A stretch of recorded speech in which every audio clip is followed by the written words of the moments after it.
Կամսարյանը լինելով խելացի երիտասարդ, որոշում է գնալ գյուղ և տարածել գիտելիքներ, օգնել տիկետ գյուղացիներին։ Ծնողները նրան փորձում էին հետ պահել այդ գաղափարից, սակայն Կամսարյանի որոշումը վերջնական էր և նա գնում է գյուղ։ Հասնելով գյուղ, Կամսարյանը տեսնում է գյուղացիների դաժան կյանքը, քահանաների անգրագիտությունը,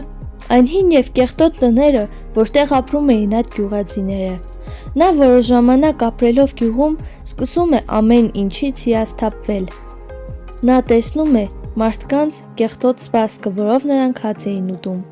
տեսնում է գյուղացիների տնտեսական կյանքը և հասկանում է, որ չի կարողանա ոչ մի բան փոխել։